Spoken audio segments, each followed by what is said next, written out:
Hello, fourth grade, and welcome to chapter 2. This chapter is about the Northeast.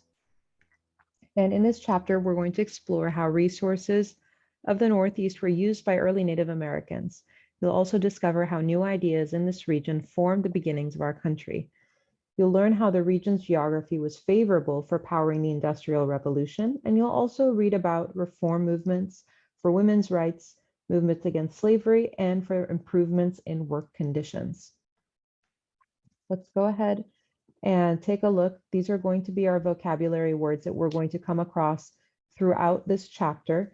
You have the word abolitionist, charter, industrialization, negotiate, protest, quarry, raw materials, revolutionary, suffrage, and waterway.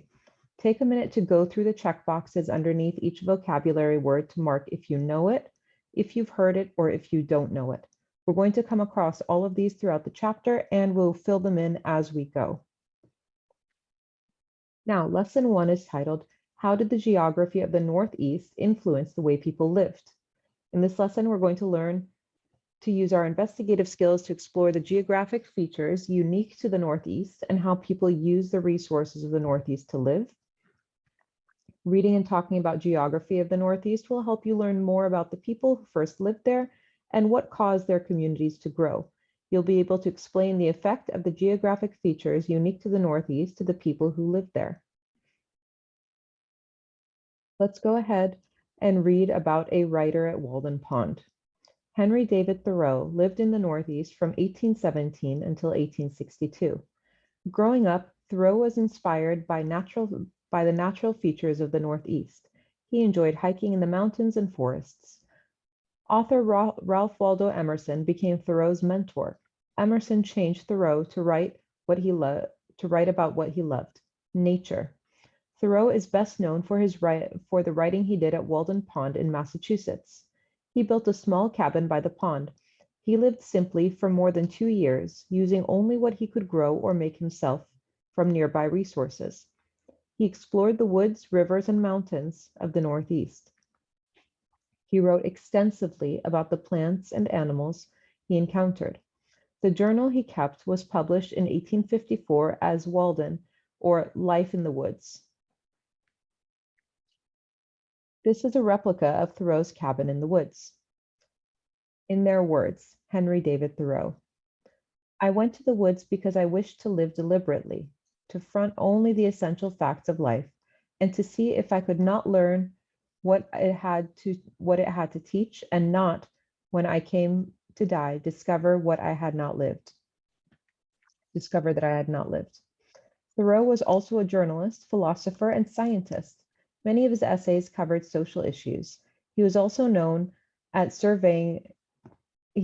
skilled at surveying the local geography and making maps. He continued writing until his death in 1862. Many of his journals are still published and enjoyed today. Take a look at the title.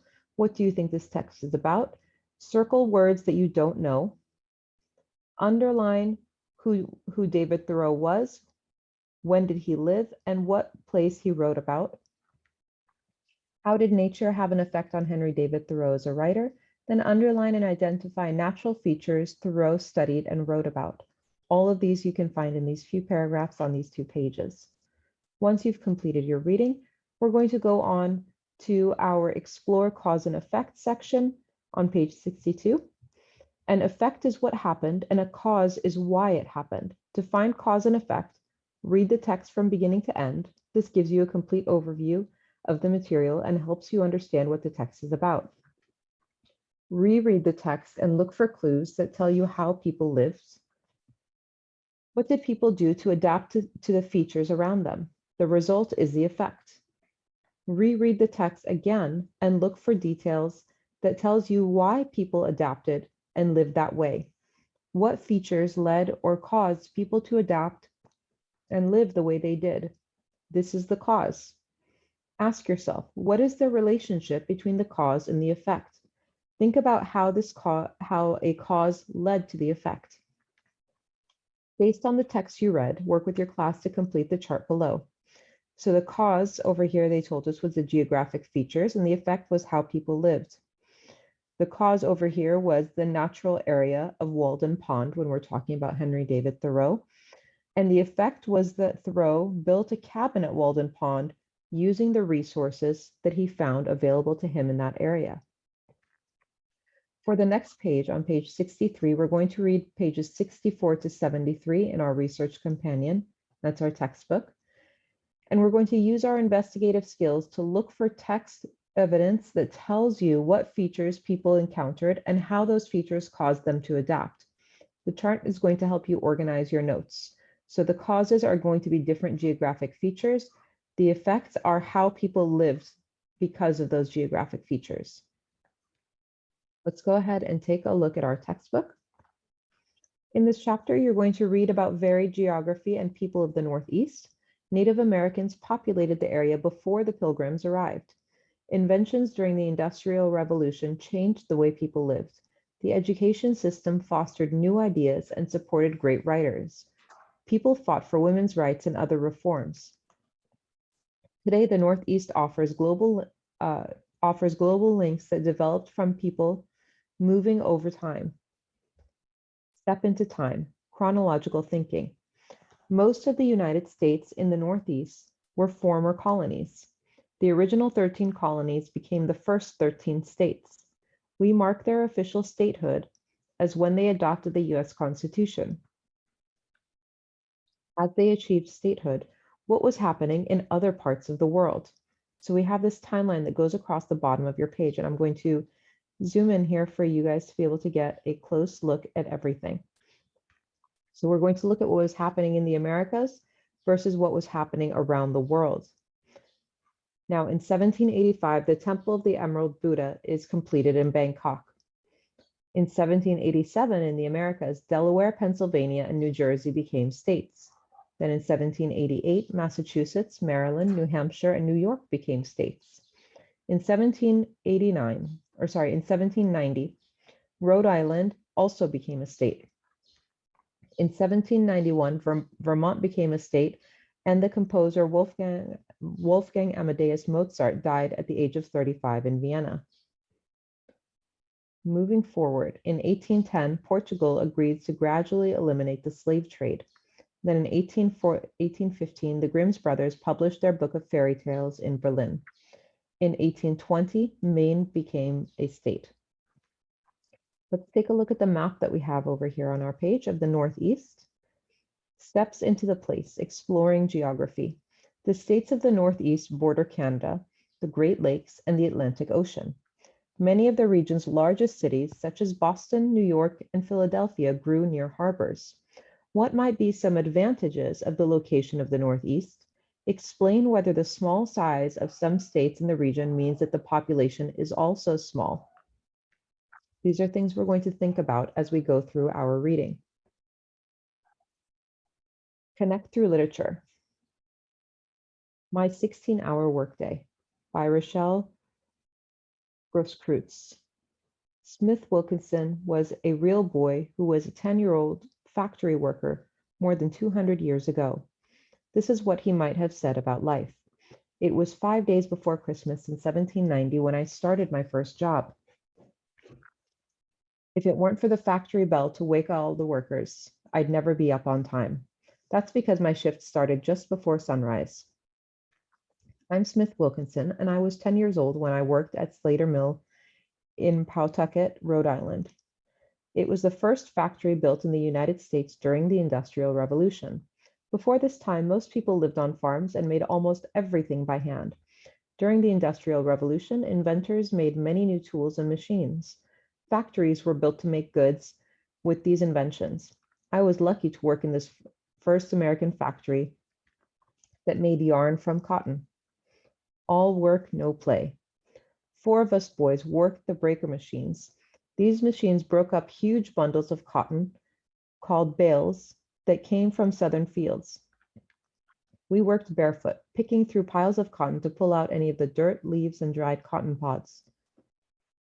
After the first day, my feet ached and my cotton apron was filthy, but I couldn't complain. I was earning $2.82 each week for my family. I had it better than most because Mr. Samuel Slater, the mill owner, married my oldest sister, Hannah. In fact, my whole family worked with Mr. Slater. My father helped build the factory. My brother David helped build the machines. By January 1791, 5 more children between 7 and 12 years old joined our crew. I moved to the carding machine. It had big round cylinders lined with metal teeth that raked cotton into soft rope. I stuffed the cotton rope into tall metal cans for the spinning frames. The frames spun these ropes into yarn. I worked Monday through Saturday with a 30-minute breakfast break and a 40-minute dinner break. We worked in daylight because we didn't have electricity in the factory.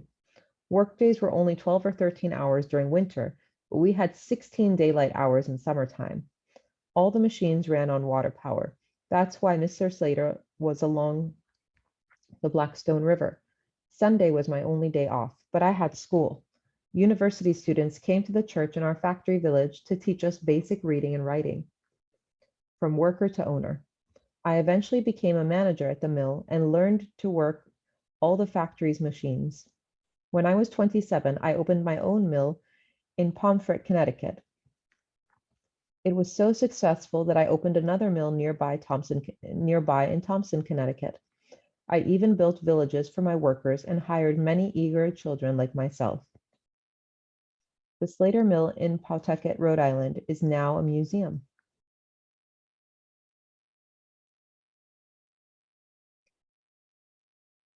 All right, so let's go ahead and take a look at our first lesson, the geography of the Northeast.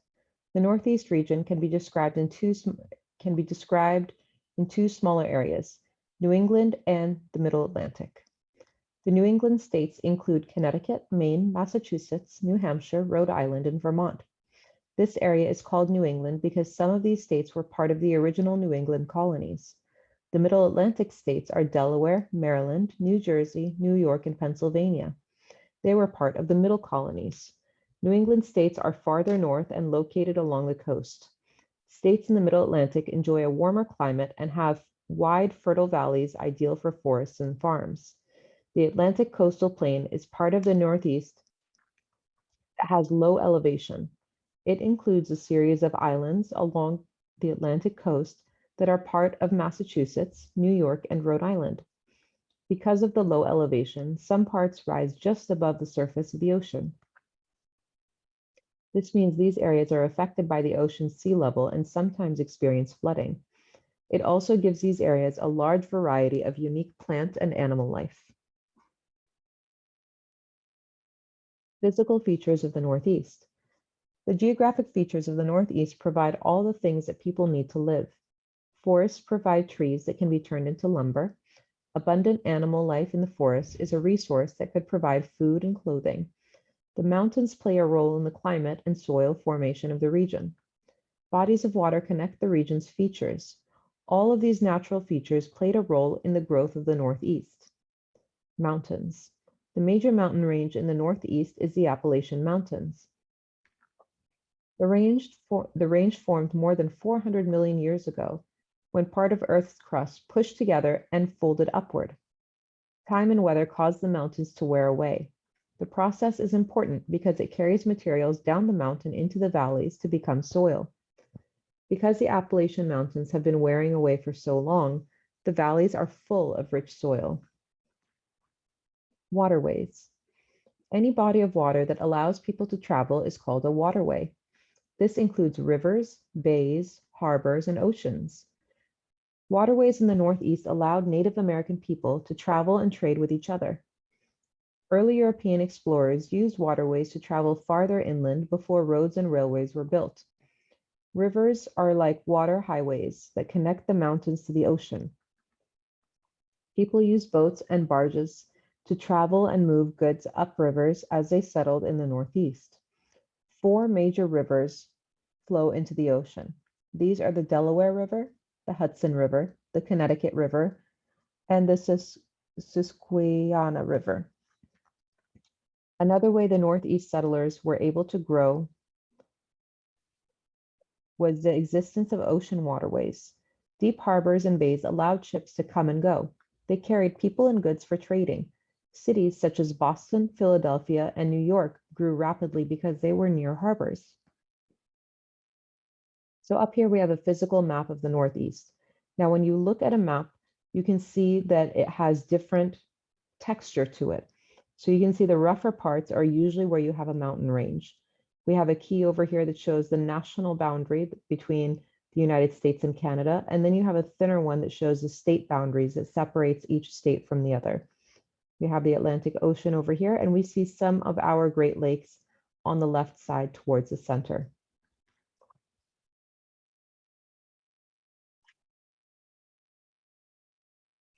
Northeast climate and wildlife. The Northeast is a temperate climate zone. There are 4 distinct seasons in areas with temperate climates: winter, spring, summer, and fall. Seasons change as the Earth moves around the sun. As Earth moves, energy from the sun hits Earth's surface more directly at some times and less directly at other times, causing temperatures to be warmer or colder. Within the Northeast, temperatures tend to be cooler than the north and warmer to the south. Distance to the mountains or to the ocean also influences local temperatures. The temperature and amount of rainfall affects the type of plants that can grow in a region. Most of the forests in the Northeast contain deciduous trees. These are trees that lose their broad leaves every single year. Oak and maple are common deciduous trees. Each fall, the trees put on a beautiful display of their leaves changing color. Other trees, called evergreens, have needle-shaped leaves. They are called evergreens because they stay green all year. Evergreen trees tend to grow in cold or higher elevations. Both deciduous and evergreen trees grow together in hardwood forests throughout the Appalachian Mountains. Hardwood forests were valuable to the early people and settlers who lived in the Northeast. These trees provided hard, strong lumber for building ships, houses, and other goods. Deciduous trees in the Northeast have leaves that change colors in the fall. Many other plants are found in the Northeast. Wildflowers, including violets, roses, mountain laurel, and wild lupine, flourish there. Shrubs such as sassafras and the New Jersey tea were used by early colonists to make tea during the Revolutionary War. New England is also known for its wild berries.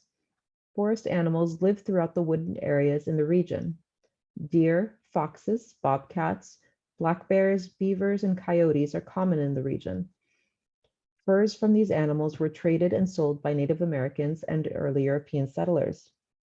Every habitat in the Northeast also has a large number of birds. The American bald eagle is often seen near waterways. Because the Northeast borders the Atlantic Ocean, many plants and animals live in or near the water. The Atlantic coastal plains is home to many fish, lobsters, crabs, seabirds, and marine mammals. The abundant sea life is a valuable source of food for people who live in the region. As large numbers of people settled in the Northeast, big cities grew, pushing wildlife out. Some animals that were once common in the region are now gone because people trapped or killed them. For example, there are no longer enough wilderness areas for the gray wolf to live in the Northeast. The eastern cougar and sea mink were made extinct in the 1800s by human hunters. Citizenship. Northeast citizens work to save wildlife. Coastal wetlands are areas where fresh water from rivers flow into saltwater oceans. Frequently, these areas form a marsh or swamp. The entire coastline of the Northeast has coastal wetlands. However, many are disappearing, which is a threat to the wildlife that relies on them. Coastal wetlands are important habitats for birds and fish along the Atlantic coastal plain. Marsh birds live and feed year-round in wetlands. Migratory birds use coastal wetlands for nesting. Wetlands also clean the water and prevent flooding during storm surges. People in the Northeast need coastal wetlands for their economy.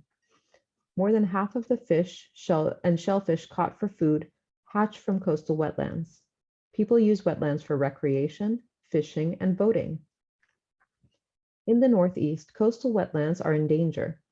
People have destroyed wetland habitats to build roads and cities.